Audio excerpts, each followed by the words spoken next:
So what brings you all here on a Saturday? You just couldn't get enough of working during the week? Yes. That's it, right there. That's it. Got it. The energy on this campus, you can't constrain it to 5 days. You got to be here. That's fun. So what do you guys hope to get out of this? So I can kind of make sure I tailor it to meet the needs that you have.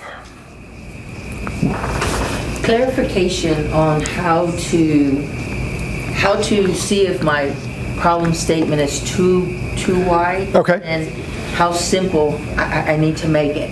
Okay. Or how too simple and how a little bit more. To bring it. Okay. That's good. Ditto. And for me, I haven't done a lot of research, and so I'm trying to make sure that I understand the stuff that I learned in class, and also for my dissertation specifically, I'm doing something qualitative, which I hadn't really gotten into before I came here, and so I want to make sure that what I think I understand is good. Okay. Sounds good. So yeah, ditto for you guys? Yeah. All right, good. So we'll cover all those things. I think you're in a unique position, and I'll let you determine if it's good or bad. But writing a dissertation is unlike any other research that you'll do, because not only are you trying to produce and share knowledge, you're also trying to demonstrate skill acquisition and competency. So unlike if you're just submitting a publication to a journal, you're also trying to meet standards and criteria for an academic program to show that you have the skills and things. So a lot of what we talk about in formulating dissertations is a little bit different than publications. And then you just have the natural space constraints and time constraints. Journal articles pretty short. Dissertation could be as long as you want, and especially now that we have the electronic copies and you're not actually printing off these hard copies, you could have theoretically hundreds and hundreds of pages of a dissertation. So you just have a lot more room to grow there. So we're going to talk about these ideas of purpose statements, problem statements, and how they really should be the foundation of what you do, and they sell your study. So individuals who are reading it, and people will read it. So don't think once you graduate it just sits somewhere. People will read it. They could understand what you were doing and why you were doing it. And so everything that we're looking at is connected here. Your problem statement, your purpose statement, and your research questions all should flow from one another so that there is this sense of continuity through the document. We're going to first start talking with problem statements. So you need to identify what's going on, what's the issue, what's the problem. Problem is kind of a misnomer too, because we typically think of problem as having a negative connotation. That's not always the case. Something doesn't have to be wrong. There could be something that we're doing well. We just want to now see, does it work as well with other populations, with other groups, in a different medium, perhaps. So problem is just what you're addressing. From that, we're going to flow into kind of the purpose of your study and what that really means.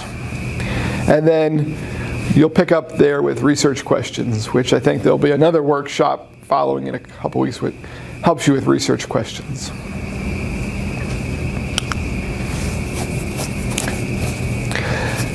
So let's look at problem statements. So we could look at a problem statement as being kind of this clear, concise description of what it is that you're studying. What needs to be addressed?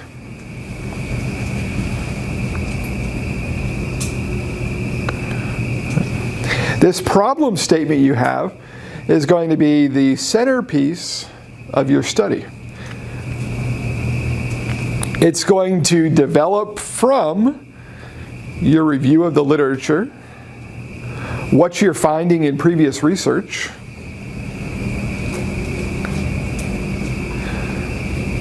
so we talk a lot about kind of that hourglass approach to research. You're taking all of this information that you're synthesizing, hopefully, bringing together and identifying what's the missing piece. What do we not know? Where are we at? That's the center of the hourglass, and then it breaks out. Goes back out. Once you have that problem statement, what are you going to do about it? So now how is your study looking at that problem?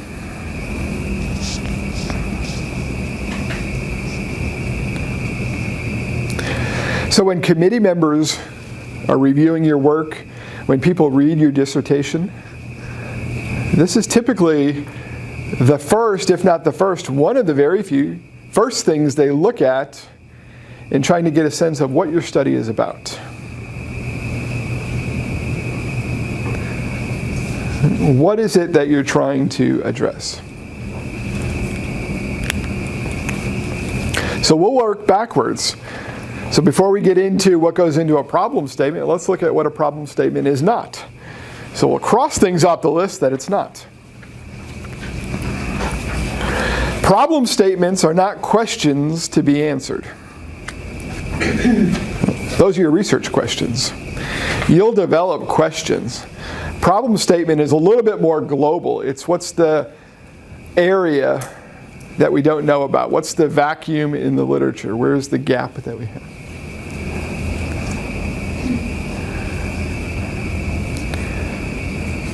Problem statements are not topics. All right, so you all have your different topics that you're working on with your dissertation. Education related, counseling related, maybe different populations that we have. But what's the problem? You can't just say, I'm studying teacher prep, or I'm studying student characteristics. All right, we need a problem from that. And thirdly, a problem statement is not your plan for addressing the study.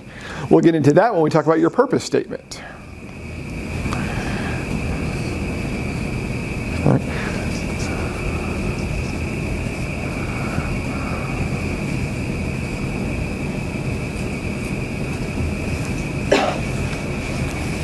So problem statements are less about your dissertation and what your dissertation is doing, and it's more about a snapshot look at what we know in this field and what's missing from that understanding. What's the blind spots that we have?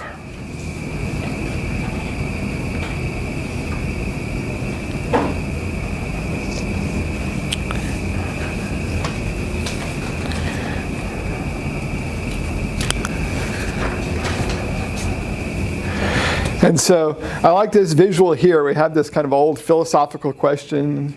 The tree falls in the forest and no one's around to hear it. Does it make any noise?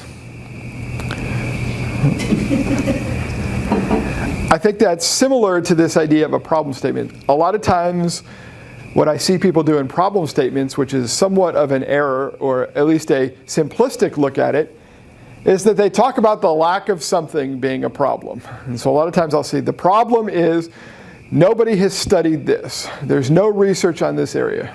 Okay, that in and of itself is not a problem. Where is it written that there has to be research on something?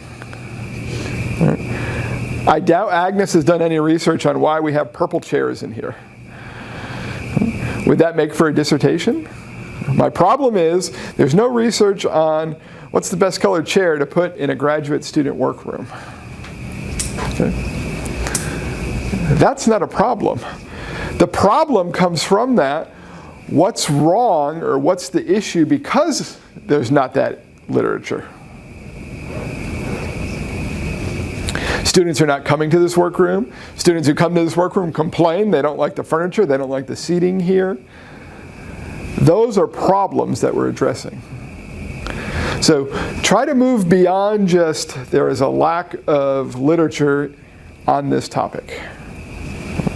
Identify why there's a lack of literature and why there shouldn't be a lack of literature. Yes?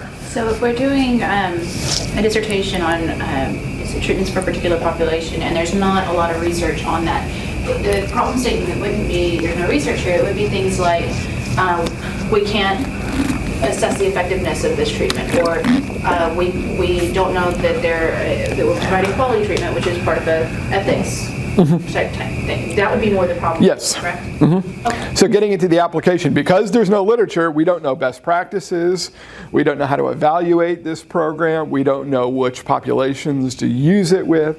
That's the problem. Just there not being something in a journal somewhere is not. So make sure when you're writing these that you're kind of expanding on that.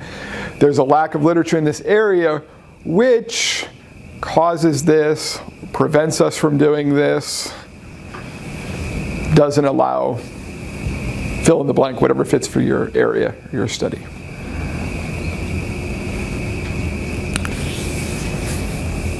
Up until the point where you get to your problem statement in the actual writing of your dissertation, you're operating as somewhat of a salesperson. You're selling your audience on this study. Why you need to conduct it, why you're qualified to conduct it, why I as a reader need to know this information, and how it's going to be beneficial.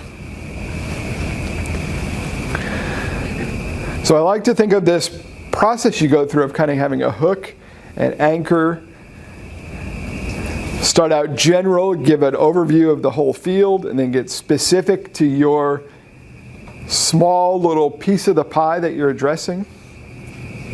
And all of that should identify a gap. So by the time you get to your problem statement, it almost should be pretty intuitive to the reader. That they could, in their mind, already tell, I know where she's going, or I know where he's going with this. This is the problem.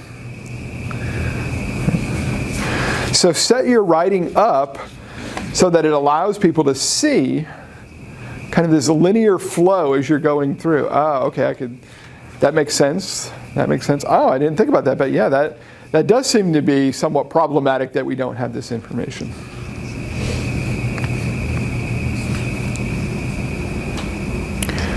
The questions so far? Does that make sense? We good? Okay. I'm sorry. Yes. Okay, so when we're trying to follow this format, is it more helpful to start at the top and then work towards something more specific, or start with something specific and start thinking more globally about it? Start broad and work in. Okay. All right. So I'll give you some ideas for each of these components going through. All right. So why did you each choose the topic you're looking at for your dissertation? Just in general, what? Yeah. Okay, so for 30 years I've been working in my craft, right? Okay. So when we start talking about transformative environments, I start figuring out what's in it for me? Why should I even change? Mm-hmm. And the first line is, I don't get a promotion out of it. So from a leadership standpoint, I'm kind of curious, how does that happen? Okay. I mean, if for me, Mm-hmm. right? How am I going to give everything I've got with passion to get up every day and go to work Mm-hmm. to do this? And big armies wanted me to be, they're giving us all the words, right? But how do you make that happen? Mm-hmm. So I don't see literature that says the how-to. It's all the theories and all that. This all would be really nice, but then how the rubber meets the road. Yeah, exactly. Okay. And so that's what I'm trying to look for. Okay. And so how many of you are interested in that topic as well? All right. You could be in different disciplines. It's outside your area. You could even be in that same discipline, but that's not the area that you want to focus in. All right. So we have a passion about what we research and what we study and what we look at. That passion is not always shared by other people. So the first part of this kind of inverted pyramid we're looking at is the hook. You need to make your readers passionate about what you're talking about. How do you tie them in? How do you get them invested in what you're looking at? And so the hook is where you generate your interest.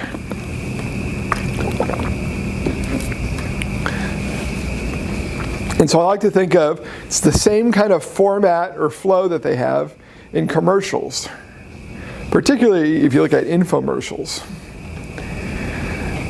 So I'm not going to ask you if you've bought any of those things, but we got these infomercials that have anything from the greatest mop in the world to the sharpest knife in the world and all these things. They all kind of follow a similar pattern. So how do those commercials start?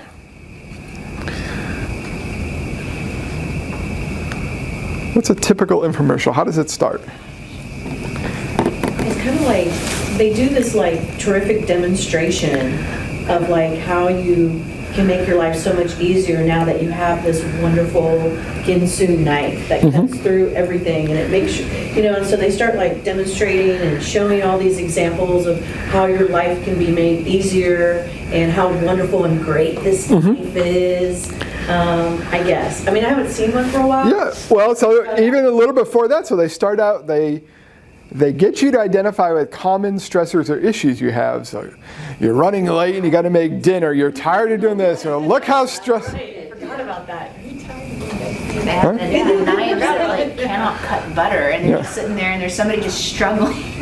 Right. But you can relate to these things. So it may not be an everyday struggle for you, but you've had it once. So they hook you in. I have at times had that issue, or I couldn't do this, or the floor won't get clean, or all these things. So they get you bought in. So it's relatable to you.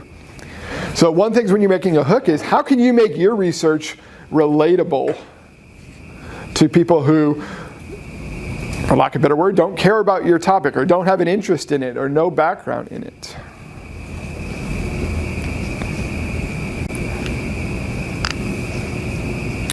And so I give the example a lot of some of the research that I'm doing now. We're looking at, my research team and I are looking at college retention of first-generation Hispanics, or Hispanic first-generation students. They always catch me on that. They're not first-generation Hispanic. They come from Hispanic families. So Hispanic first-generation students. So people who are not involved or interested in college counseling and student affairs research, how do I sell this to other people? And so in a lot of the research that I do, in the grants that we write, we kind of frame this arc of we have a population that is growing in this country. They're becoming the fastest growing student population as well. However, that their graduation rates lag behind other ethnicities. So there's this knowledge gap. They're coming to school, but they're not graduating. So they don't graduate, what happens? Now they potentially are saddled with some student loan debt, and they don't have the tangible end product. They don't have a degree from it. So now we have a community with people who are uneducated. They don't have college degrees. How does that affect businesses and industries looking to move into a community? I don't want to come to this community. I don't have a educated workforce available.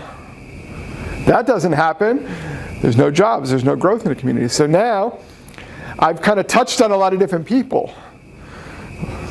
Lawmakers, policymakers, educators, the general public. I'm not going to be able to get a job, my taxes are going to go up. So now you're hooking people in why they should be interested in your topic. And you could probably do that with anything that you're studying. How does it relate to the average person? So hook them in. And you can do that by supporting your work as well.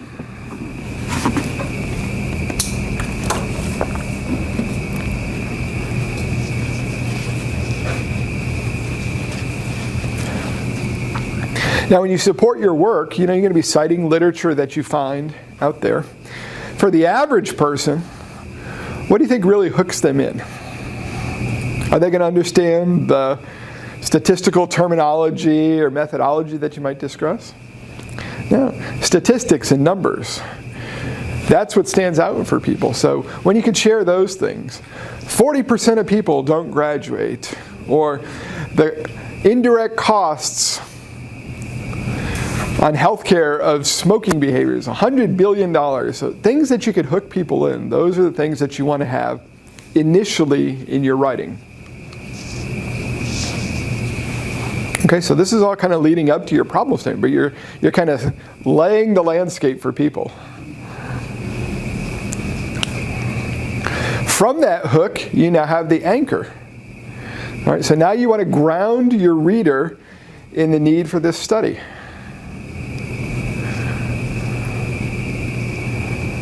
Okay? Just like in those infomercials. They present all this tragic situations, when you have to cut a tin can in half. What are you going to be able to do? Right? They then give you the need. They make it seem like, how have you been living without this knife or without this product? All right, they make you start to doubt, wow, we need this. It will have so much implications for me. So here's now where you could start identifying what's the natural course of events or the natural progression if we don't have this study at this time. If we're not looking at those things, what's going to happen? All right? And so it doesn't all have to be gloom and doom. All right? So if we don't know any of this transformational leadership stuff, it's not like schools are going to crumble, there's going to be complete anarchy, and people are going to be roaming the streets, lawless. All right? So we don't have to go like completely far. But think about logically what would happen if we didn't have this research. What are we going to be missing out on?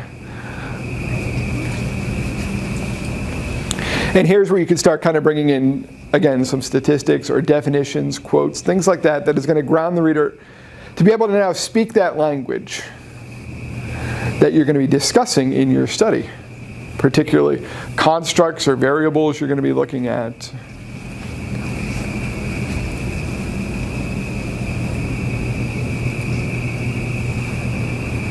So you make it relatable. That's your hook, and then your anchor is make it necessary.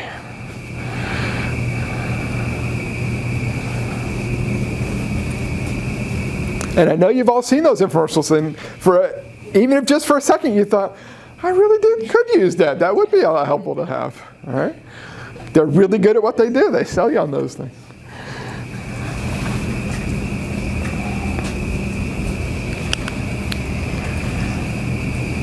So now that we kind of have established the background, now we can actually get into that area of looking at, so what is our problem? What's the problem state we have? You're actually going to touch on in your writing, or you should touch on in your writing, two problems, a general problem and a specific problem.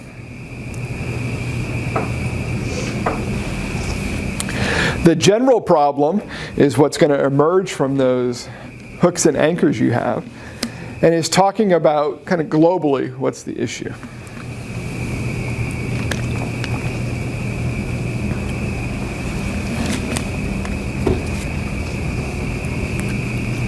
The specific problem is what your study is going to be addressing. So we have this general problem, but you're not studying everybody. You're not sampling everybody. You're not looking at every nuanced piece of that issue. So what's your specific problem? What's that little slice of pie that you're going to try to tackle in your study?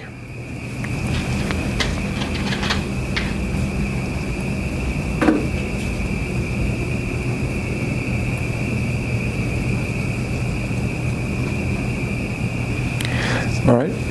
So keep in mind that your dissertation in your research doesn't have to move a mountain. All right, you could shovel one little pile of dirt down the road. All right? You don't have to come up with the transformative new paradigm shift that everything is going to be based off of going forward. Okay? Research is all about Lego blocks. We're building on previous research. Right? It's not your job to put the roof on the house. Add to the foundation. Put a second story on this house. All right. So a lot of people seem to approach a dissertation with, I have to have this humongous impact to my study. All right? Not the case. Because I think every little bit helps, And I think if you think positive in that way, it'll be a good thing. So now I've been telling people lately, and I know from your perspective, you're probably not going to hear it too, but ultimately, your dissertation should be one of the worst pieces of research you do.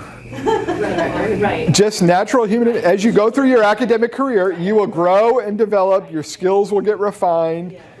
20 years from now, I guarantee you, because I've done this, you'll look back at your dissertation, it's like, oh, I should have done this. Why didn't I control for this variable? They let this pass. Yeah, I should have looked at this.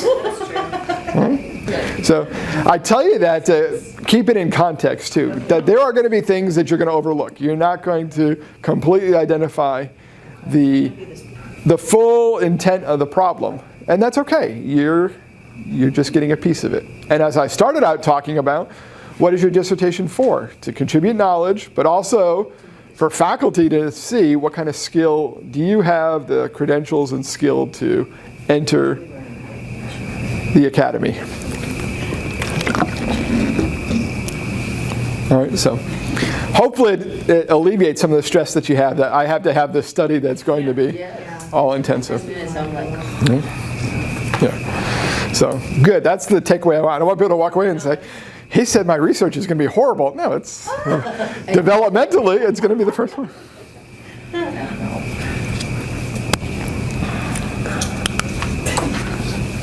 Bottom, that component we had at the bottom of the pyramid, the gap. So now the gap is that area, that piece that remains. It's still confusing, it's misunderstood, it's non-existent, it's what we don't know.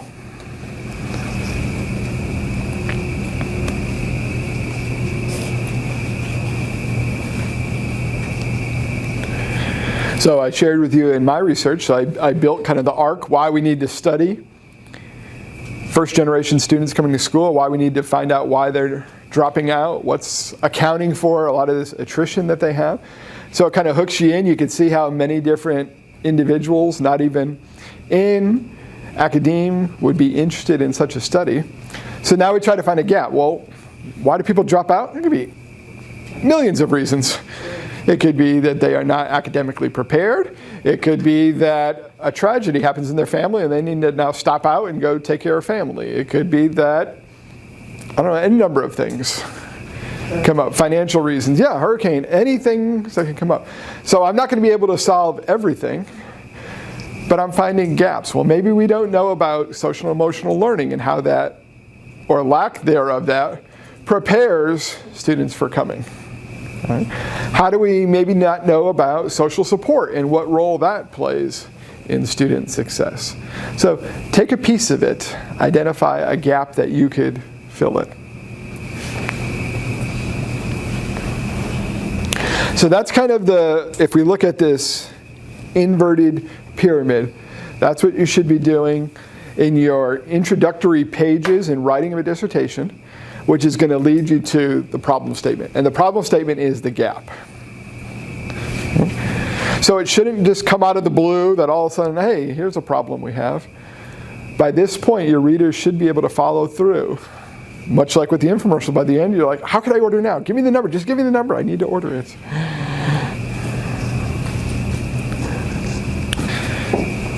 So now as you start to write your problem statement, you want to make sure that you're going to cover 3 different components in there. All right, so 3 key elements that you want to touch on in writing your problem statement. So what is this overriding or overarching problem that we have? Where is it a problem? All right. So you're talking about this school leadership issue. Is that just in Texas? Do they deal with the same stuff in California? Is it the same stuff in Europe? So contextualize the problem.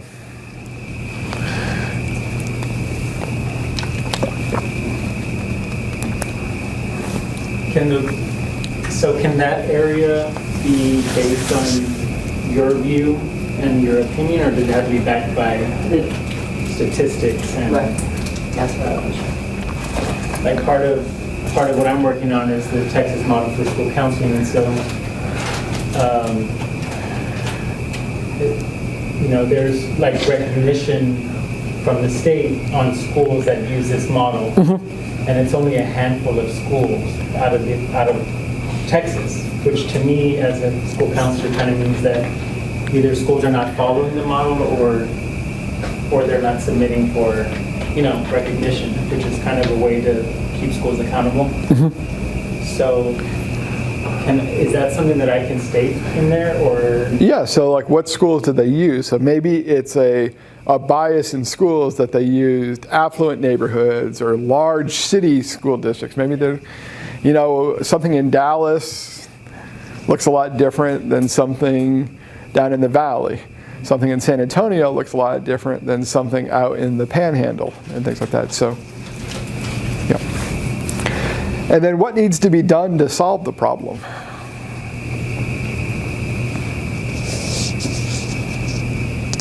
So here's where you can get to that sentence. More research needs to be done, but don't end the sentence there. That's not a period.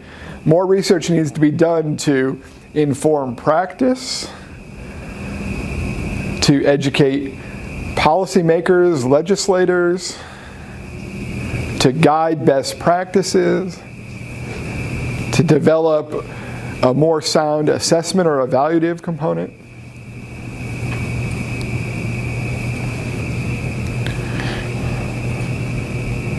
And so here's like an example that you could have. So kind of a little basic Mad Libs template that you could fill in here. Don't feel that you have to use this exact verbiage, but there is a problem in, because we're identifying the problem, despite whatever the problem is occurring, this problem has negatively impacted, who's it impacting? Why is it impacting them?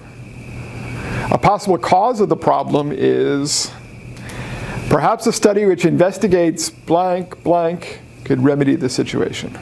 Right? So you got more specific. You didn't just say there's no research in this area. You're saying why we need the research, because the research would remedy it by doing this, this, and who it's specifically addressing.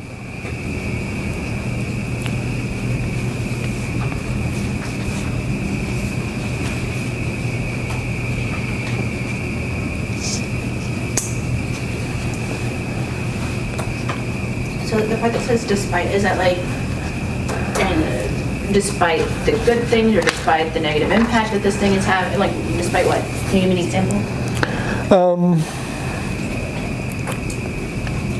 So like for my example, so despite that we're having rising rates of students coming, Hispanic students coming to school, which we say, hey, that's a good thing too. It's kind of a little the dark secret of education too. So enrollment rates are really unimportant if they're not graduating and they're not staying in school. And so I know this university is guilty of it a lot too. We'll put it in the news at the beginning of the year, our largest freshman class comes in. You never see how many of them continue on. We really struggle with our freshman to sophomore retention rates. So despite this occurring, that we're having record enrollment rates, things are going up, we're still having problems with they're not graduating.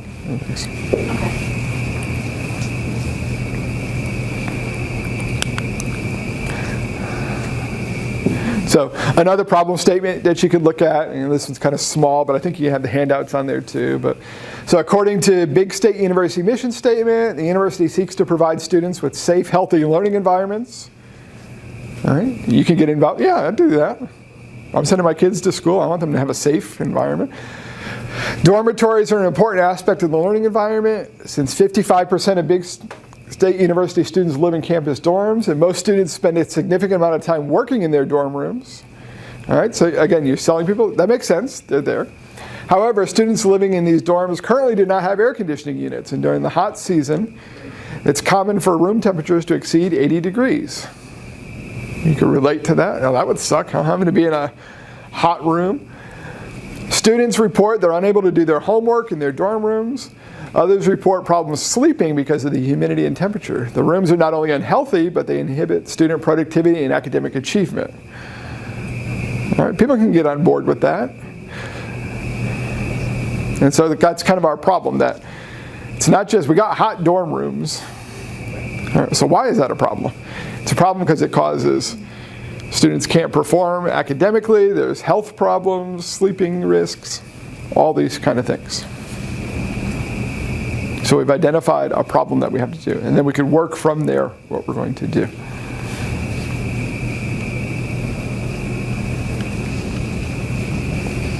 So just some examples that you could look through. maybe help guide your writing. And so you had asked at the beginning, like, are you too broad? Are you too narrow? Are you too broad? So notice how big these are. And notice what they're called. They're problem statements. They're not problem pages, problem chapter of your dissertation. It should be a succinct sentence or 2 or 3 at the max that this is the problem. You don't have to put a lot into it, because if you've crafted everything up to this point, it should be you just simply stating the obvious, what your reader has already ascertained up to this point, that I see what they're looking for. So in your dissertation, anything really longer than a paragraph, people may start to wonder, okay, obviously you didn't fully support it earlier because you're having to put all that in here. So the hook, the anchor, and all of that, it should only be like a sentence or 2 each, right? Well, the hook, the anchor, and all that, that's going to be, so typically your problem statement is going to come, this is very loosely, 4th or 5th page of your chapter 1 of a dissertation. So you're going to have all that intro, which is going to hook people in, anchor them in, and then you're going to have a section that says problem statement, which is just, hey, all that stuff I just said, this is the problem. Gotcha. Right? So it's a summary of all what you have up to that point. So a little checklist for you as you're going through when you're writing your problem statement. Did I talk about a problem, an overriding problem? Have I provided earlier enough sufficient evidence that would convince someone that this is a problem? And so I like to use the mom rule. If you were to explain it to your mom, would she understand what you're talking about? She doesn't have, well, maybe she does, so I don't want to generalize. But maybe she's not in that area, doesn't know, so a lay person will do that, we'll expand it. Ask someone not in your field, hey, take a look at this, and tell me what you see is the issue here. What's the sample and population affected by the problem? So here in this one, we're talking about we started big. Students in universities need healthy, safe living environments. They spend a lot of time on campus, but are we now studying everybody? No, we're talking about this one university's dorms, and not only that, but these specific ones that are having problems. So what's your sample? What's your population affected by it? Is it all students? Certain age group of students? Certain type of school?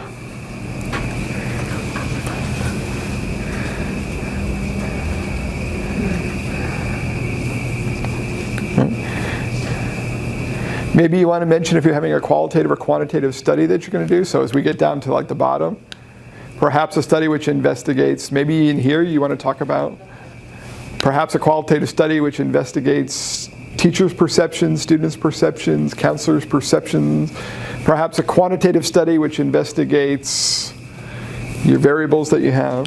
But that wasn't in your sample, right? The one after? Not this one. Mm-mm. You did, okay. Did I miss that? No, it's not. Specifically stated in that, Mm-mm. okay.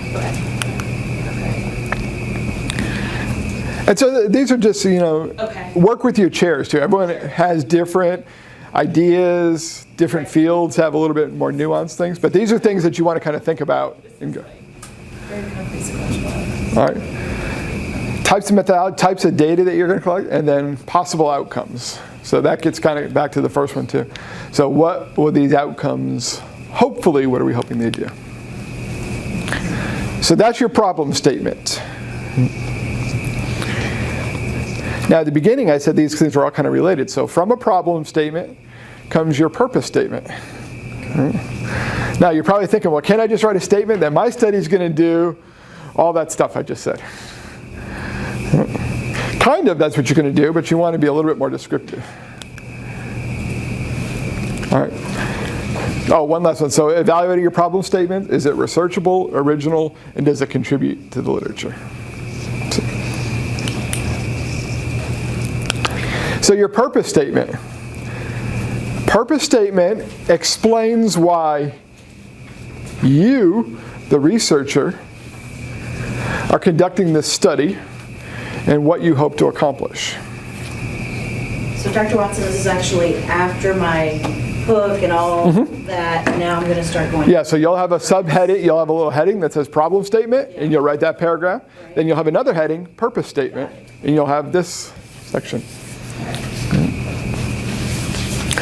And so I said this is going to go beyond just, well, that's what this study is going to do, is address that. So in your purpose statement, you want to talk about why you, and it's key that I say you, why are you conducting this?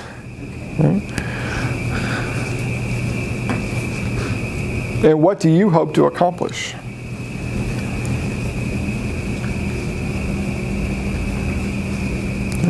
So this is going to tie into, again, the specific slice of the pie that you're looking at. Is it permissible, like when you think about why I'm conducting this study, is to say, you know, for the past 25 years, I've worked with at-risk students, so this is a population that, you know, I've worked with and I have interest in, et cetera, blah, blah, blah, blah, blah. Okay. Yeah, so something that you could tie in here. And so like with my research too, looking at Hispanic students, I don't think I'm revealing anything obvious here, but that's not my ethnic background, so why am I interested? Well, I work at a university that's a Hispanic serving institution. That's a population that we work with, so tie those things in here in your purpose statement. So things that typically go in a purpose statement, kind of your motivation.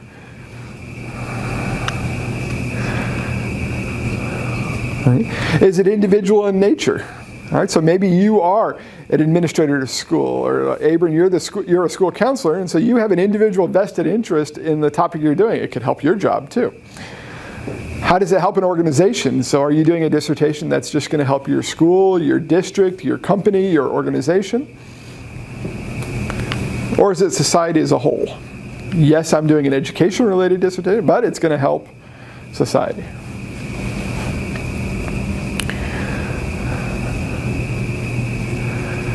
Explain why it is significant.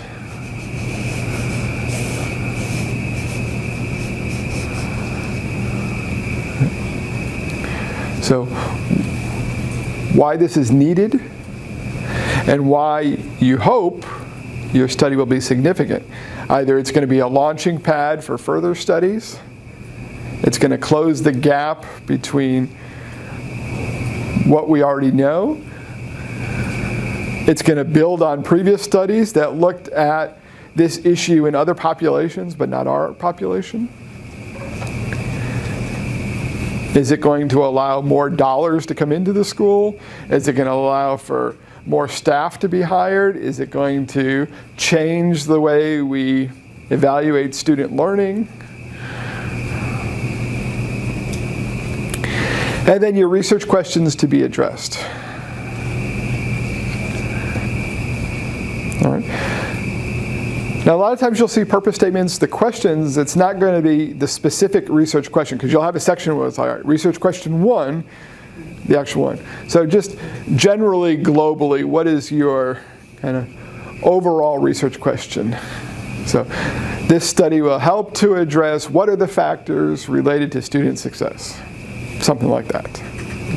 Then your actual research questions that you have later gets into the more nuanced, well, what do you mean by success? Academic success, nutritional success, they grow up and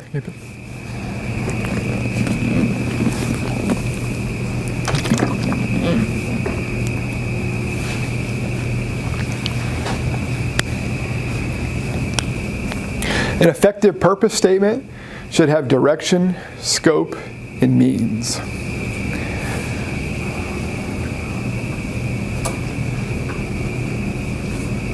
So 3 questions that ideally dissertations you want to try to address, but it works really well in this little small piece of a dissertation as well. It's very simple questions. What, so what, and now what? All right. And not just a dissertation, any research you're doing should address these questions. What, so what, and now what?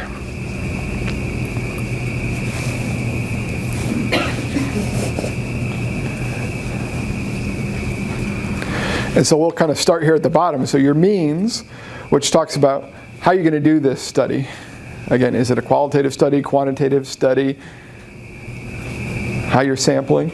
But that's kind of your what. You're answering the what question. What is this several sheets of paper that I'm reading? What are all these words? What is the point of all this? What are you doing?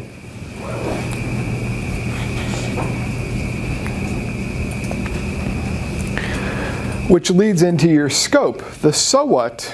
Right? So what? We don't know what constitutes student success.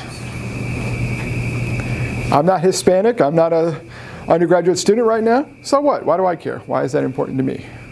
We don't know about school counselors and a model. Who cares? Why do I need a model? Just make sure my kids don't kill anyone, they come home safe. Right? As a parent, so what? Why do I care what model you follow? Just do it. Okay? So put the scope. Why is it important? Again, this ties into, it's passionate for you, but it may not be passionate for everybody else. So provide some scope and context for people. So what? Why is this important? And then your direction, now what? What will this research allow us to do? What would ideally, hopefully, be the logical progression? I'm doing this study, and then from here we're going to go where?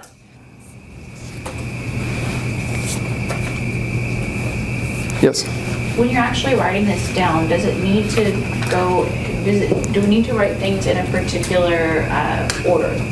So like, could I start by talking with the means and then go to the scope, go to the direction, or do I need to do it the opposite way? Or? No, I think that works well. So your purpose statement is, and I'll have some examples, but you're going to have a study. This study, type of study, is going to look at this, which is going to impact this group, which then hopefully will lead to policy change, new theory, whatever, change our practice.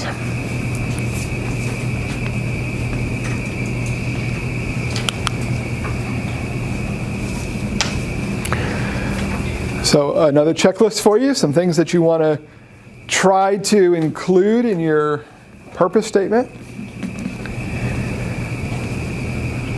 The research method you used. The design that you're using. Again, since this is all connected, tying back to that problem that you said you were addressing. The population to which you want to generalize your findings.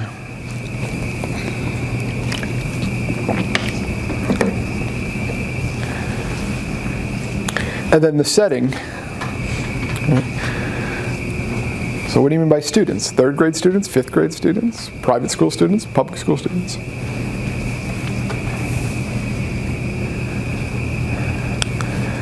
So some sample purpose statements, and I tried to find something that would touch on different types of methodologies, qualitative, quantitative, mixed methods, whatever you're going to do. So again, a nice little Mad Libs one. So a qualitative example. So the purpose, intent, objective, pick the word that you want, of this blank. So there's your methodology. This phenomenological design, this quasi-experimental single case design, whatever you're going to have, is to put a strong verb in there. What's it going to do? What's the point of you doing this? And so when I talk about a strong verb, so it's going to impact, it's going to influence, it's going to direct, it's going to change. Give it some teeth. Again, that's getting to the scope, that so what? All right, so you're doing the study, so what? Oh, okay, I could see exactly what it's going to do. So it's going to do whatever that verb is, to whatever your constructs are you're looking at. For who, and then where. So for third grade students at a South Texas school district, for college students at a Hispanic serving institution, so give the context. That's the purpose of your study. So we don't have to be like, name the school, just South Texas School League in general? Correct. So, it's both ways. So in a dissertation, you're allowed to name the school. I don't say allowed, it's not like you're going to get arrested if you don't, but it's accepted practice that you could say at this school. So now when you go for publication, you got to blind it. You got to say like a mid-sized Southern university. I never really understood why, because if people read the first page and the title has your name and your institutional affiliation, well, people will put two and two together that it's likely that that's the Southern. So a lot of people will say in a dissertation to keep it generic so you don't have to go back and change those things or forget to change them later. So, but again, ask your chair how they specify those.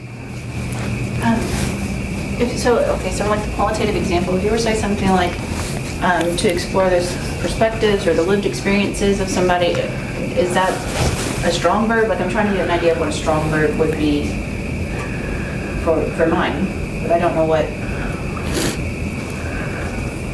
Or would that be more like the direction type stuff? Like what you're hoping to do with it down the road? With whatever you learn. Does my question make sense? Yeah, I'm trying to think what another verb I would use is. So,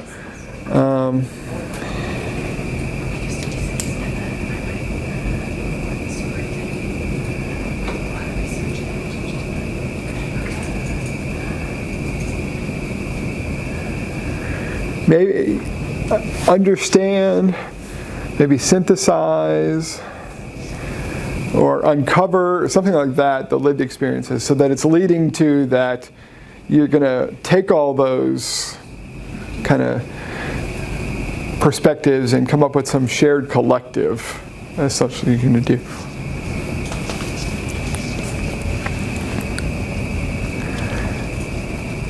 So then you have quantitative example. So you're going to take the purpose of this, again, your methodology is you're going to test some theory or some hypothesis that you have. And again, the variables you have, who are your participants, where your setting is.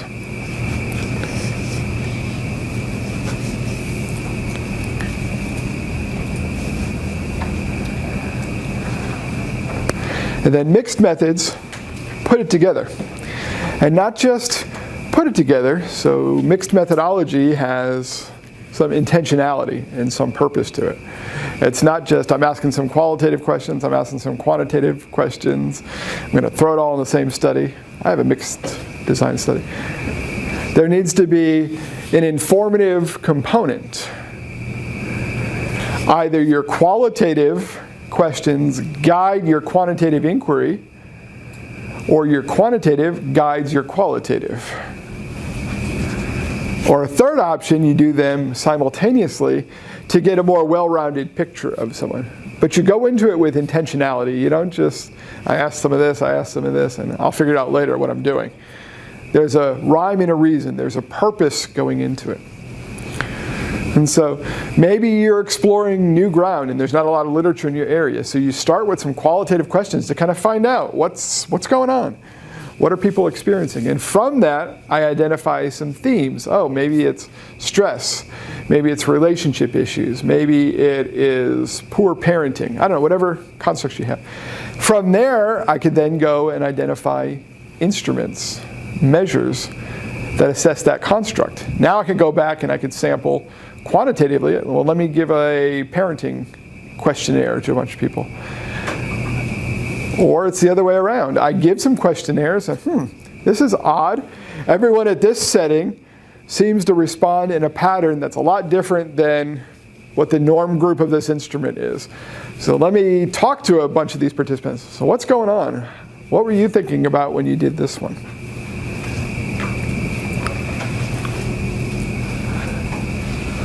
So some sample purpose statements that you could use.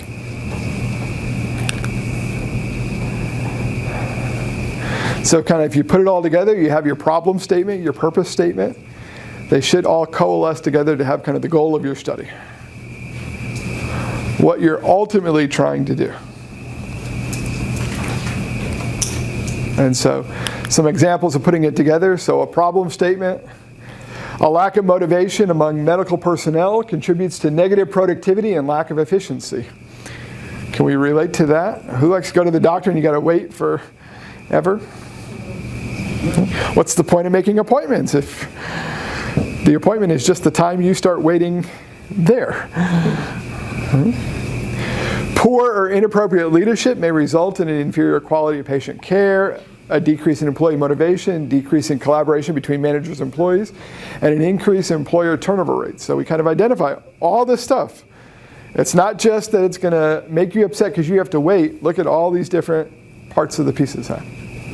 So now a purpose statement. The purpose of this proposed quantitative quasi-experimental study is to determine if a change in leadership style from transactional leadership to transformational leadership over 3 months will A, improve intrinsic motivation, and B, increase productivity.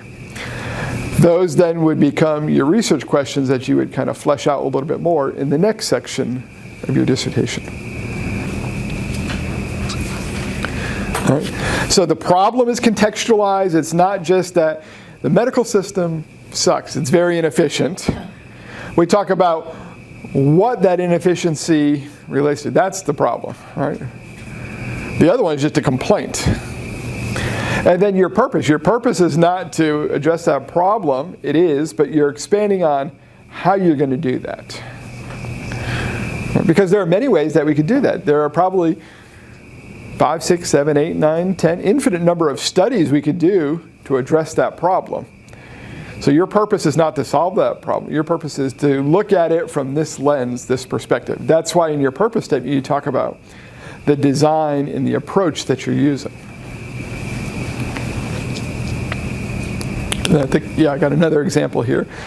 So information technology projects fail at a higher rate than projects in other industries. The high rate of failed or incomplete information technology projects negatively impacts organizational performance, costing organizations more than $55 billion in losses. All right, so now, again, probably this one, your audience is CEOs, administrators, business. That's a hook. That catches them in. Whoa, $55 billion in losses? We can't sustain that.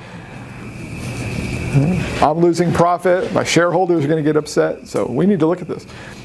The purpose of this proposed exploratory quantitative correlational study is to determine what factors are most influential in determining project success or failure.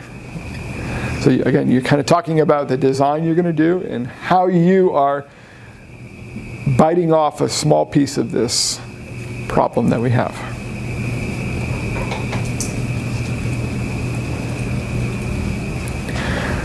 So that's kind of how they go together. And again, they're statements, a problem statement and a purpose statement. Combined, you're probably looking at a page, at the absolute most, probably no more than 2 pages for both of these things combined. All right, so they're small parts of your chapter 1, but they're vital parts of your chapter 1. It's really the crux of what you're doing and why you're doing it. Someone should be able to read these and based on that alone, determine this is a study I want to read, this is not a study I want to read, this thing has some legs to it, or this is just a waste of time, someone was just trying to get through a degree and it has no value to me as a consumer or John Q. Public who may be interested in it. So those are kind of the things I wanted to highlight and talk about. And so if you guys have specific questions, or I'd be happy to answer any of those.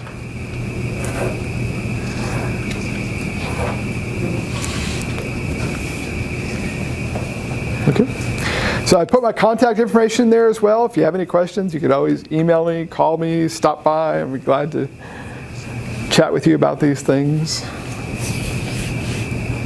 So, all right, well, I appreciate you all coming. Thank you. Braving the weather. I guess we had like a little break. It's supposed to get bad again this afternoon, maybe. So. Yes, thank you. Great, no problem. Thank you.